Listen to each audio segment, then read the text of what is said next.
Hello friends, स्वागत है आपका आपके अपने चैनल लेट्स स्टडी इंडिया में। और आज हम लोग कोऑर्डिनेशन कंपाउंड में पढ़ेंगे limitation of valence bond theory. यानी इसके पहले हम लोगों ने वैलेंस बॉन्ड थ्योरी को और यानी उसके जितने भी एजम्पशन थे, पोस्टुलेट हम लोगों ने देख लिया था और उससे रिलेटेड एग्जाम्पल को भी देखे थे। ऑक्टाहाइड्रल कॉम्प्लेक्स क्या होता है, किस तरीके का उसका ज्योमेट्री है, मैग्नेटिक प्रॉपर्टी है, इन सभी चीज़ों को बात किए थे। फिर उसके बाद हम लोगों ने टेट्राहाइड्रल स्क्वायर प्लेनर कॉम्प्लेक्स की ज्योमेट्री, हाइब्रिडाइजेशन, मैग्नेटिक प्रॉपर्टी, इन सभी चीज़ों को देख लिया था। तो वैलेंस बॉन्ड थ्योरी में कौन कौन सी चीज़ें रह गई थी, यानी क्या क्या चीज़ें वैलेंस बॉन्ड थ्योरी नहीं बता पाया था, तो उन सभी चीज़ों को आज हम लोग देखेंगे इसके लिमिटेशन में।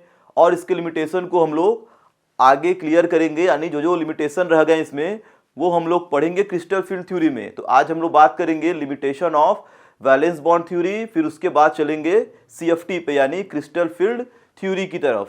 तो आइए बात करते हैं पहले limitations of valence bond theory. तो इनके क्या क्या लिमिटेशन थे, या हम लोग बोल सकते हैं इनके क्या क्या ड्रॉबैक्स थे। ठीक, तो यहाँ पे देखिए पहला दिया गया है आप लोगों का, it could not explain the nature of ligand. जैसे हम लोग देख रहे थे जब कॉम्प्लेक्स बना रहे थे तो एक आ रहा था स्ट्रॉन्ग लिगेंड, एक आ रहा था वीक लिगेंड। तो स्ट्रॉन्ग लिगेंड स्ट्रॉन्ग क्यों है और वीक लिगेंड वीक क्यों है, तो इस चीज़ को ये नहीं बता पाए। मैंने तो एक शॉर्ट ट्रिक बता दिया था कि जिसमें कार्बन है या नाइट्रोजन कंटेनिंग लिगेंड है, यानी जो लेस इलेक्ट्रोनेगेटिव एटम होगा लिगेंड के अंदर, वो क्या होगा, हमेशा स्ट्रॉन्ग लिगेंड की तरह बिहेव कर रहा था। लेकिन ये चीज़ वैलेंस बॉन्ड थ्योरी ने नहीं बताया था कि ये लिगेंड स्ट्रॉन्ग है या ये लिगेंड वीक है, यानी नेचर ऑफ लिगेंड के बारे में इन्होंने कोई बात नहीं की थी। तो ये चीज़ सीएफटी में बताया जाएगा, स्पेक्ट्रोकेमिकल सीरीज को देखेंगे, वहाँ से हम लोग आइडिया लगाएंगे कौन से लिगेंड हमारे स्ट्रॉन्ग वाले हैं और कौन से वीक वाले लिगेंड हैं। फिर देखिए दूसरा इनका लिमिटेशन है, it could not explain the pairing of electron occur in the presence of strong ligand. जैसा कि हम लोग जब क्या कर रहे थे, डी सबसेल में इलेक्ट्रॉन को फिल कर ले रहे थे और उसके अप्रोच में जब कोई स्ट्रॉन्ग लिगेंड आ जा रहा था, ठीक, ऑक्टाहाइड्रल में या टेट्राहाइड्रल या स्क्वायर प्लेनर कोई भी कॉम्प्लेक्स है, अगर सेंट्रल एटम के अराउंड क्या है, स्ट्रॉन्ग लिगेंड है, तो स्ट्रॉन्ग लिगेंड आने से क्या हो रहा था कि जो डी सबसेल में जो भी इलेक्ट्रॉन थे वो क्या थे, पेयर्ड हो जा रहे थे स्ट्रॉन्ग लिगेंड के आने से। तो ये देखिए सबसे इंपॉर्टेंट लिमिटेशन हमारा है, जो कि सीएफटी से हमें क्लियर हो जाएगा कि ये पेयरिंग क्यों हो रहा है, यानी लिगेंड स्ट्रॉन्ग आने पर जो अनपेयर्ड इलेक्ट्रॉन है वो against the Hund's rule paired up हो जा रहे हैं। तो इस चीज को वीबीटी नहीं बता पाया ऐसा क्यों हो रहा है, तो ये इसका एक लिमिटेशन है जिसको हम लोग सीएफटी में क्लियर कर लेंगे, ये पेयरिंग क्यों हो रहा है। फिर उसके बाद देखिए बात करते हैं तीसरे लिमिटेशन की। थर्ड लिमिटेशन दिया गया है, it could not explain the colour and electronic spectra of complex. तो देखिए कलर की बात यहाँ पे कोई नहीं की गई है, यानी कौन सा कॉम्प्लेक्स का कलर क्या होगा, कौन से कॉम्प्लेक्स का कलर कलर क्यों शो होता है कॉम्प्लेक्स कंपाउंड के अंदर, ट्रांजिशन क्या होता है, इलेक्ट्रॉनिक स्पेक्ट्रा क्या होता है, तो ये सभी चीज़ें यहाँ पे कुछ नहीं बताई गई। फिर आते हैं number fourth, it could not explain reaction rate and mechanism of reaction complex.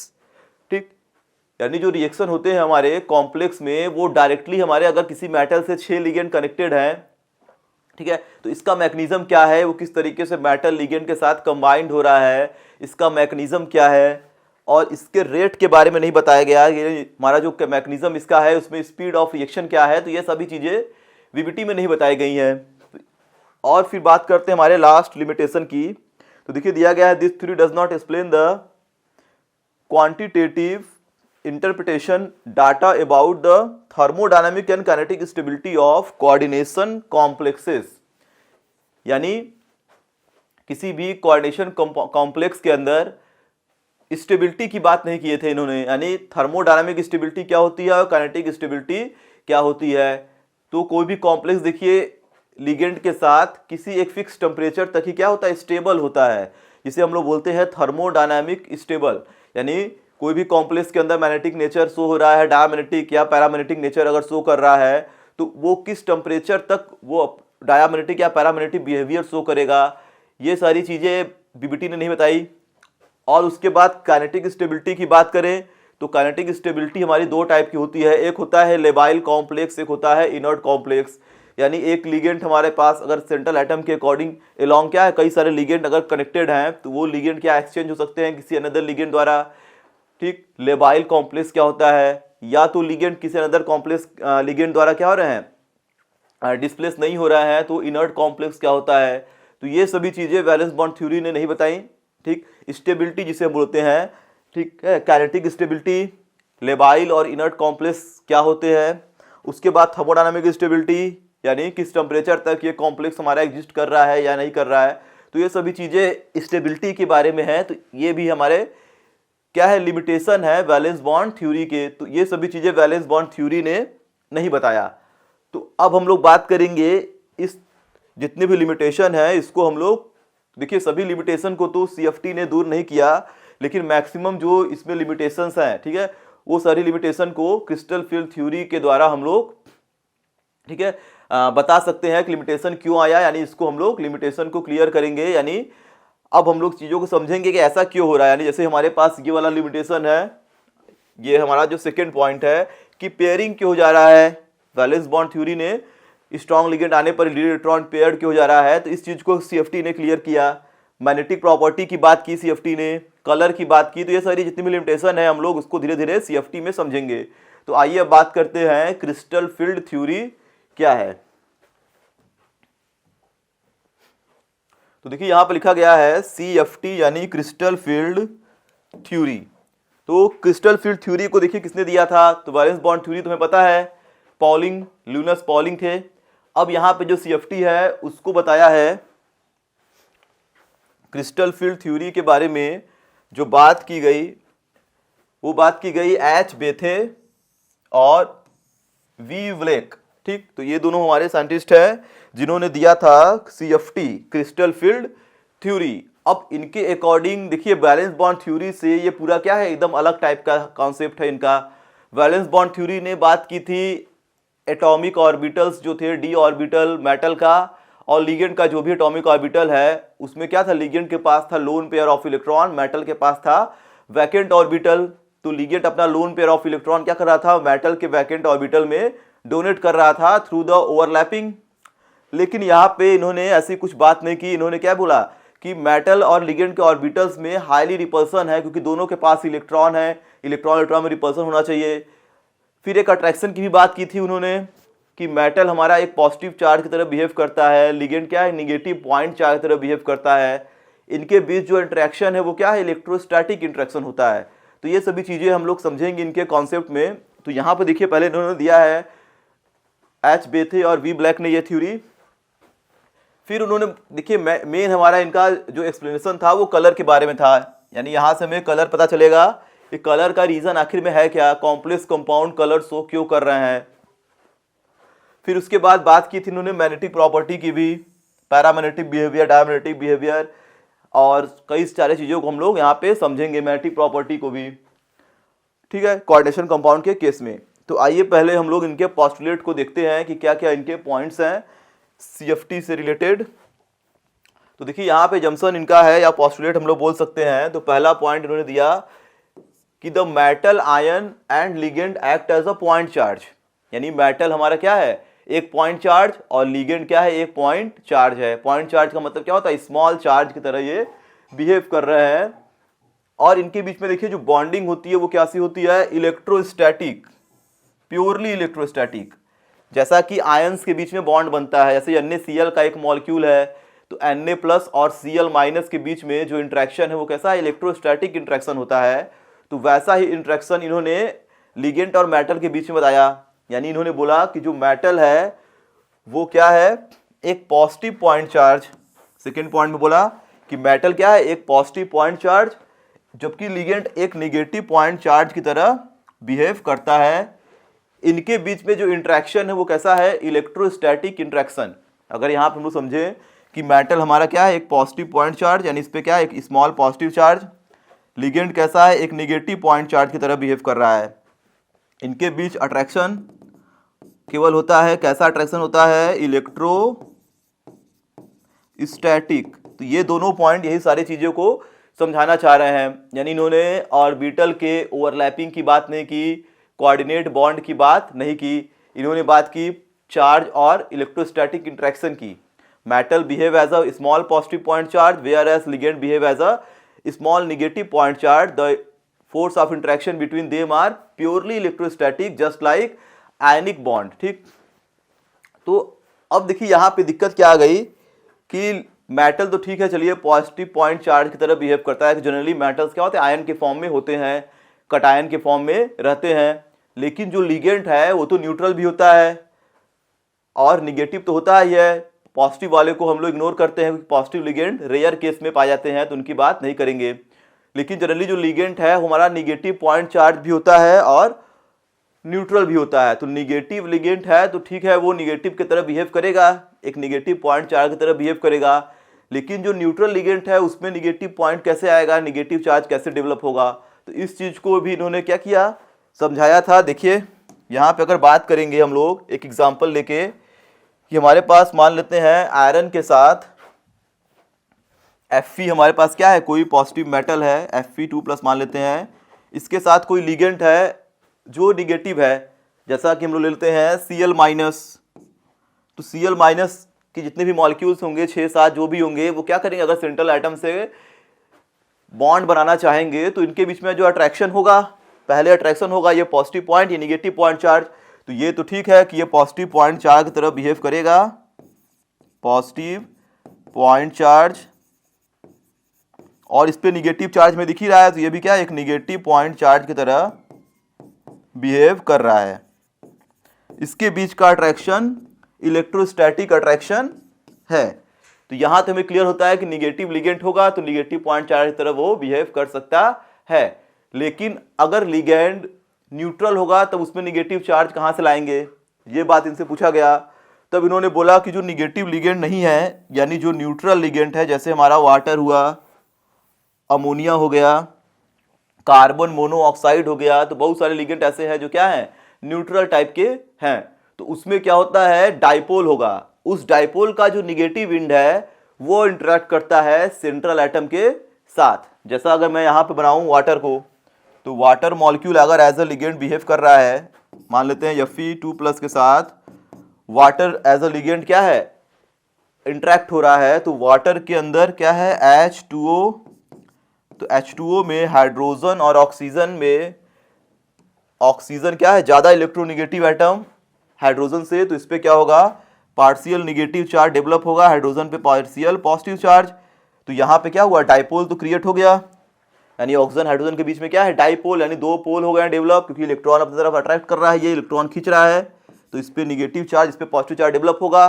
तो ये जो निगेटिव एंड है ऑक्सीजन का, क्योंकि इसके पास लोन पेयर ऑफ इलेक्ट्रॉन भी है, तो ये जो निगेटिव एंड है वही क्या होगा, वो निगेटिव पॉइंट चार्ज की तरह बिहेव करेगा। यानी पूरा हमारा जो लिगेंड है वाटर, वो एक निगेटिव पॉइंट चार्ज नहीं है, केवल उसका ऑक्सीजन एटम ही क्या है, निगेटिव पॉइंट चार्ज है। तो न्यूट्रल लिगेंड में हमारा कोई एक ही एटम क्या होता है, निगेटिव पॉइंट चार्ज की तरह बिहेव करता है। यानी यहाँ पे ऑक्सीजन क्या है, निगेटिव पॉइंट चार्ज है। तो ये हमें ध्यान देके चलना है, क्योंकि हमारा न्यूट्रल लिगेंड में क्या होता है, डाइपोल होता है। यहाँ पे क्या है, डेवलप हो रहा है डाइपोल,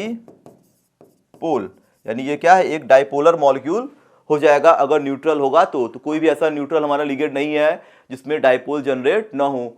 तो वही हमारा, जैसे ऐसा कोई न्यूट्रल लिगेंड हमारा जिसपे डाइपोल जनरेट होगा, वही क्या होगा, एज अ लिगेंड बिहेव करेगा। ठीक, यानी ऐसा मॉलिक्यूल जो क्या हो, पोलर नेचर का हो, तो वही लिगेंड की तरह बिहेव करता है। ऐसा कि नहीं नॉन पोलर मॉलिक्यूल कोई हमारा क्या होता है, एज अ लिगेंड बिहेव नहीं कर सकता। जैसे कि अगर हम लोग मेथिन ले लें या CCl4 ले लें, तो ये सब कहाँ लिगेंड की तरह बिहेव करते हैं, क्योंकि ये सब क्या है, नॉन पोलर है, इसका डाइपोल मोमेंट 0 है, तो molecule must be polar in nature. ठीक, तो पोलर नेचर का मॉलिक्यूल होगा तो उसमें जो निगेटिव एंड होगा वही अट्रैक्ट करता है मेटल के साथ, तो मॉलिक्यूल पोलर होगा तो वो लिगेंड की तरह बिहेव करेगा। तो इस चीज को कर लीजिए नोट। फिर हम लोग बढ़ते हैं इसके अगले पॉइंट पे।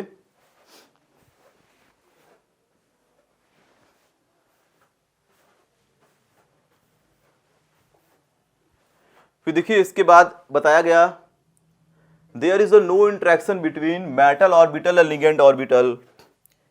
मेटल का जो ऑर्बिटल है, यानी मेटल के पास क्या होते हैं, वैकेंट ऑर्बिटल्स होते हैं। यानी अगर मैं बात करूं केवल डी ऑर्बिटल की, तो मेटल के पास क्या है, डी ऑर्बिटल है, और लिगेंड के पास भी अपना खुद का ऑर्बिटल होगा, कोई भी ऑर्बिटल हो सकता है, पी ऑर्बिटल हो सकता है, एस ऑर्बिटल हो सकता है। तो लिगेंड के ऑर्बिटल और मेटल के ऑर्बिटल में दोनों के पास कहीं ना कहीं क्या है, इलेक्ट्रॉन तो है ही, तो इसमें कोई इंट्रैक्शन यहाँ पे नहीं है, यानी मेटल के ऑर्बिटल और लिगेंड के ऑर्बिटल में किसी प्रकार का इंट्रैक्शन नहीं होता है। तो ये बात इन्होंने बताई। ठीक, फिर उसके बाद नेक्स्ट पॉइंट उन्होंने बोला कि the free metal atom ion all the 5 d orbital, यानी मेटल के पास क्या है, जो पांचों d ऑर्बिटल्स हैं वो सेम एनर्जी के होते हैं।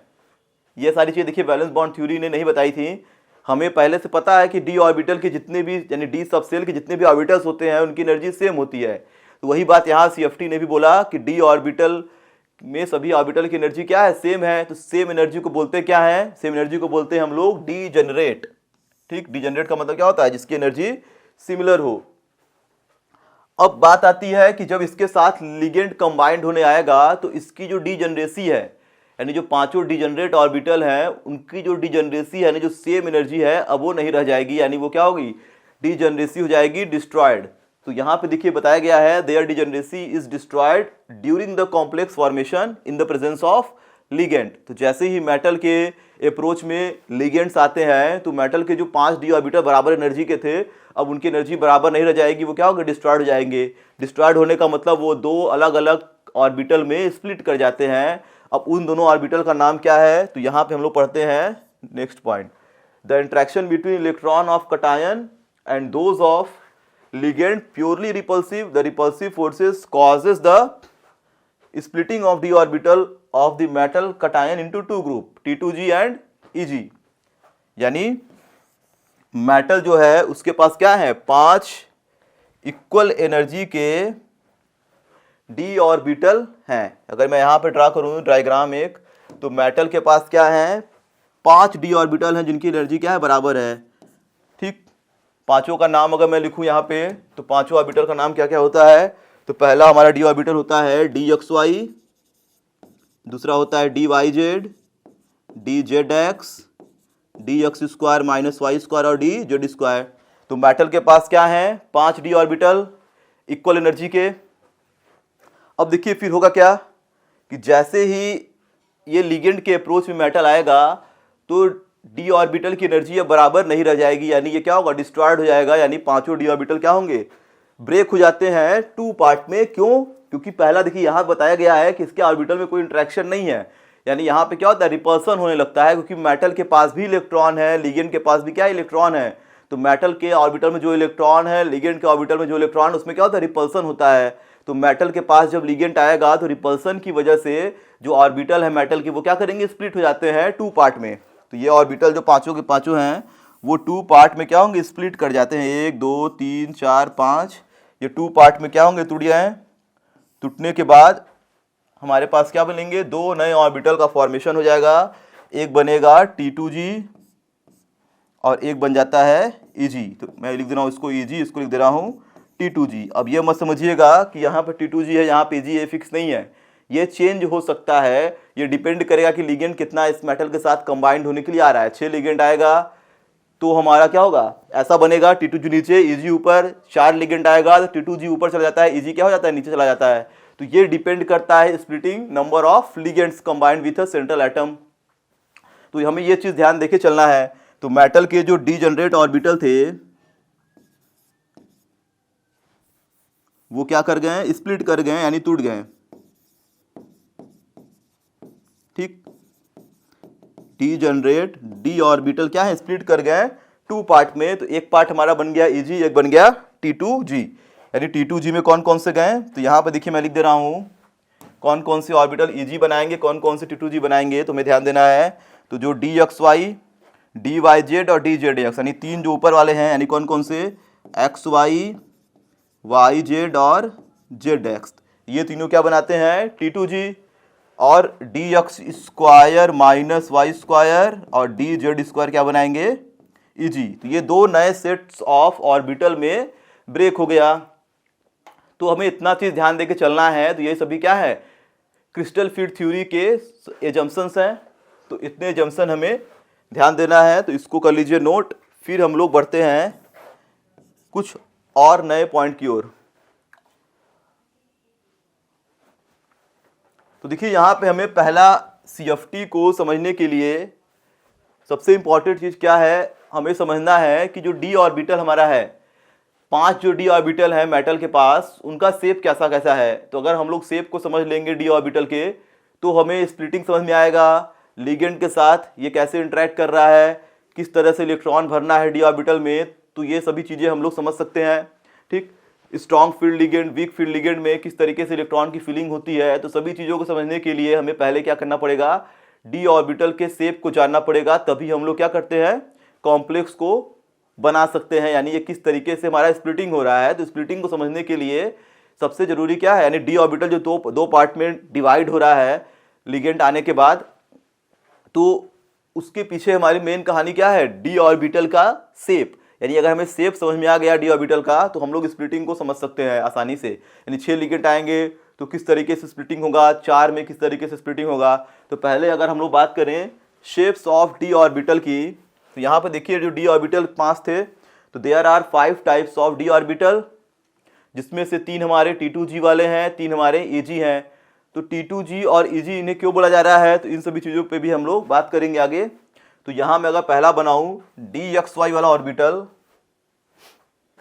तो हम लोग यहाँ पे देख सकते हैं एक ऑर्बिटल है जिसका नाम क्या है, dxy, पहला वाला ऑर्बिटल।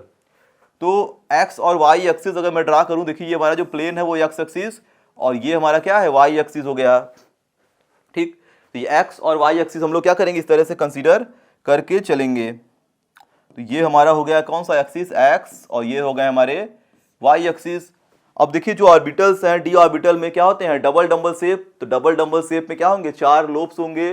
तो जो लोब्स इसके हैं इस तरीके से कुछ रहते हैं x और y प्लेन के बीच में। तो हमें ये ध्यान देना है जो dxy ऑर्बिटल है उस पर जो लोब्स होंगे x और y प्लेन के बीच में होंगे। अगर मैं नेक्स्ट बनाऊं xy के बाद yz, तो ये हमारा क्या हो गया, z एक्सिस, और ये हो गया y एक्सिस। फिर उसके बाद मैं बना दे रहा हूँ zxb, तो ये हो गया z एक्सिस, ये हो गया x एक्सिस। तो यहाँ पे हमें ध्यान देना है ये क्या है, ये मेरा y एक्सिस, और ये हो गया z एक्सिस। ये वाला हमारा क्या है, x एक्सिस, ये है z एक्सिस। तो यहाँ पे देखिए लोब की बात की जाए तो जितनी भी हमारे T2G वाले सेट्स हैं, dxy, dyz और dzx, इसमें क्या होते हैं, जो लोब्स होते हैं वो बिटवीन दी एक्सिस होते हैं। तो ये चीज़ हमें कंसिडर करके चलना है। तो यहाँ भी लोब्स जो दिख रहे हैं ऑर्बिटल के, वो कहाँ है, बिटवीन दी एक्सिस लाई कर रहे हैं। तो ये कौन सा बन गया, dyz। अब मैं बनाऊंगा dzx, इसमें भी लोब कहाँ है, बिटवीन दी एक्सिस हैं। तो ये क्या हो गया, dzx। तो ये तीनों जो सेट्स हैं इसमें जो लोब्स हैं ये क्या लाई कर रहे हैं, यहां मैं लिख दे रहा हूं, देयर लोब्स आर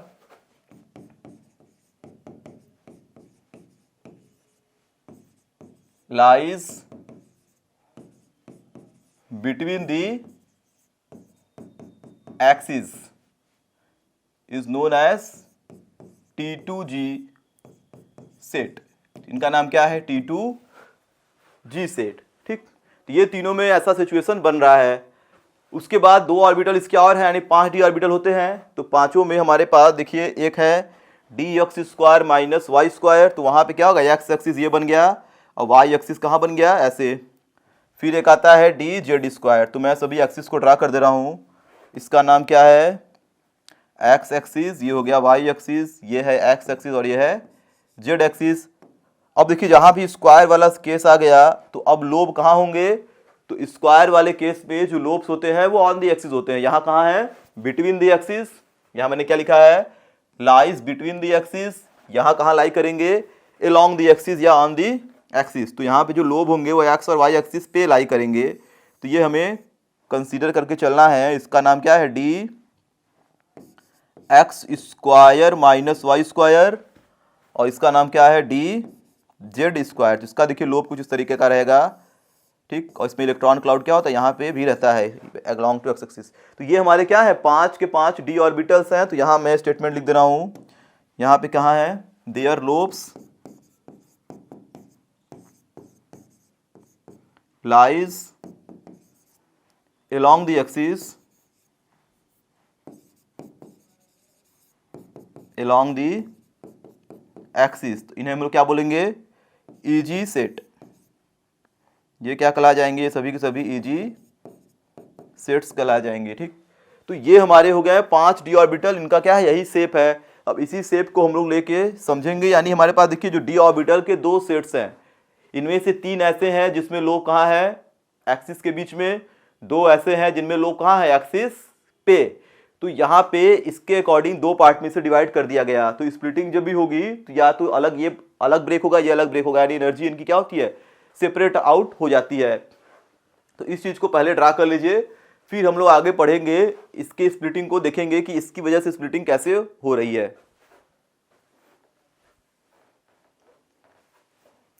ठीक, तो ये हमारे थे शेप्स ऑफ डी ऑर्बिटल। अब हम लोग इसके बाद बात करेंगे, जब 6 लिगेंड आएगा या 4 लिगेंड आएगा तो स्प्लिटिंग किस तरीके से हमें देखना है, स्प्लिटिंग एनर्जी गैप कितना होता है, यानी हम लोग बात करेंगे क्रिस्टल फील्ड स्प्लिटिंग एनर्जी के बारे में। ठीक, और लिगेंड का फीलिंग कैसे होगा, स्ट्रॉन्ग फील्ड और वीक फील्ड लिगेंड आएगा तो ये सभी चीज़ों को क्या करेंगे हम लोग आगे अभी समझेंगे। तो ये हमारा वीडियो यहीं पे मैं समाप्त करता हूँ। ठीक, तो बात करेंगे ऑक्टाहेड्रल और tetrahedral complex, square planar complex में क्रिस्टल फील्ड स्प्लिटिंग के बारे में। तो नेक्स्ट वीडियो में हम लोग नया टॉपिक पढ़ेंगे। तो इस वीडियो को यहीं पे समाप्त करते हैं। Thank you.